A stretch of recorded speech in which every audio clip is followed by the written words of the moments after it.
Hello, everyone. Welcome to Interesting Stories. Let's begin. The 47th floor suite at the Regal Meridian Hotel was almost perfectly silent.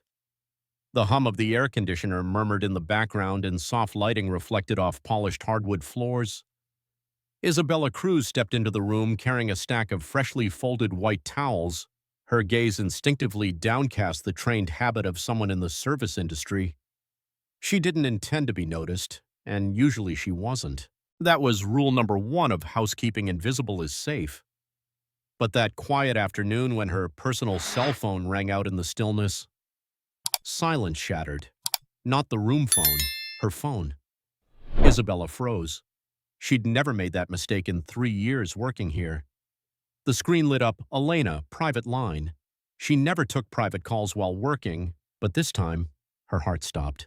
A voice floated in from the sofa. "Aren't you going to answer that?" The man in the linen shirt, legs crossed, a glass of scotch in hand, was watching her with an unreadable expression. Lucas Vandenberg, Dutch investor, multimillionaire, this week's top VIP guest. Isabella bowed her head slightly. "I'm sorry, sir. I'll turn it off." "No," he interrupted, voice even. "You should answer. Sounds important." Isabella hesitated, then slowly set the towels on the chair and pressed accept. A second later, her sister's panicked voice whispered from the other end, "Isabella, they've found you." Her fingers clenched around the phone. "And then you just spoke, Dutch." Lucas asked, this time with no trace of courtesy. "Who are you really with?" Isabella swallowed hard. She had no idea that within the next 5 minutes a secret buried for nearly a decade would begin to resurface, and the man in front of her was not a stranger at all. The room suddenly felt larger and colder. Isabella stood still, phone still pressed to her ear, though the line had gone dead. Only her heartbeat remained louder and clearer than any sound in the suite. Lucas set his glass down on the glass table, his movements calm and deliberate. "You speak Dutch, fluently. Why would an American housekeeper know that language?" Isabella lowered the phone, turned off the screen, and replied steadily, "I taught myself, online." Lucas gave a thin smile. Not amused. "Try again." She said nothing. He stood up, stepping closer, not threatening, but not respecting the distance either. "I have a good memory, and I know that voice. Isabella Cruz is not the name you were born with." His eyes never left hers, not curious, not hostile, just certain. "You're Isabella Dane, youngest daughter of Edward Dane, Dutch tech tycoon who vanished after the data scandal 8 years ago." Isabella stepped back just slightly, not out of shock, but because for the first time in 8 years someone had looked through the name she used to disappear.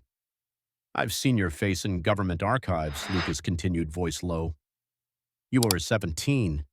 Now you're living like a ghost in a 5-star hotel." Isabella gripped the towel in her hands like it was the only thing holding her together. "I don't know who you are." "Lucas Vandenberg. I was one of the early investors in your father's company, and I'm the only one who never believed he died." She stared at him. "So, what do you want?" Lucas didn't answer immediately. He leaned in slightly, his voice quieter. "I want to help you survive, because if I found you, it means they're not far behind." That name, Edward Dane, unlocked something rusted deep inside Isabella. She didn't respond. She simply walked to the window, staring down at the glittering lines of Manhattan traffic below. "He's gone," she said so softly, even she wasn't sure if she believed it. Lucas stayed behind her eyes, locked on her upright frame. "I thought so too. But if he left something behind, someone's now willing to destroy everything to get it." Isabella turned, her expression unguarded for the first time. "You have no idea what you're getting into." Lucas didn't smile. "And you have no idea who you've brought with you. Even answering your sister's call was enough to reveal your location." She closed her eyes, a long, heavy breath. Then she asked finally, "What do you think I'm holding?" Lucas shrugged. "Could be data, could be evidence, could be something the world thought had been erased. Tucked into a USB drive under the pillow of a nameless maid." Isabella laughed dry and quiet. "What I'm holding made my father disappear, drove my mother mad. And if I bring it into the light, this world won't be the world you know anymore." Lucas said nothing, but his eyes held no fear, only certainty. "Then don't bring it into the light," he said. "Give it to me. I'll keep the dark from reaching you." Outside, the city buzzed like any other day, but inside that 47th floor suite, a truth was surfacing like a long-sunken wreck rising after years underwater. Isabella's apartment was tucked between crumbling row houses in Brooklyn, the kind of neighborhood where no one asked questions and silence was a survival skill. She got home just before midnight. The hallway lights flickered. Cold air slipped through the warped doorframe, carrying a strange chill. The moment her key turned in the lock, she knew something was off. The latch was scratched, the handle smudged, and the silence inside was wrong. She pushed the door open. Inside, chaos. Closet pulled down, bedding tossed, family photos shattered beneath the table, kitchen drawers emptied, a knife jabbed halfway into the wall like a silent threat. And on the pillow, deliberately placed, was a single sheet of paper, scrawled in Dutch by hand. "We know who you are, and we know what you've taken." Isabella sank to the floor. She didn't cry, just closed her eyes like weighing for the last time a truth she'd been running from. Her right hand reached beneath the bed, pulling out a rusted metal box. Inside, one item, a black USB stick, no label, no markings. But it held everything her father had left behind. She was out of time. Running wasn't enough anymore.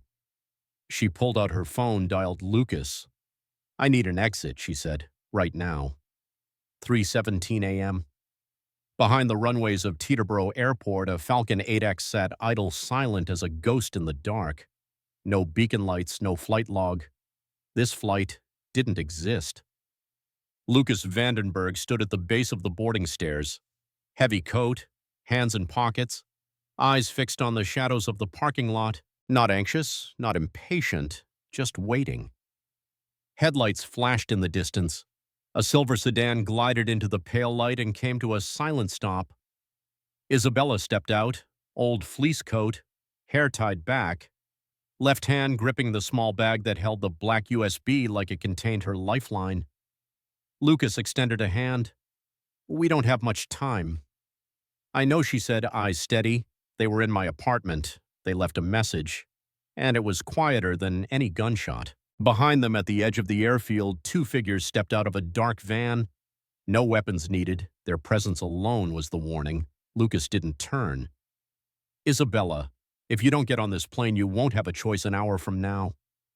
Isabella stood frozen. Her grip tightened on the bag. The USB never fully opened.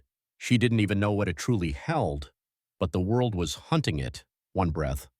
She stepped forward and took Lucas's hand. In the sky above, the Falcon lifted off into the clouds, runway lights fading behind them.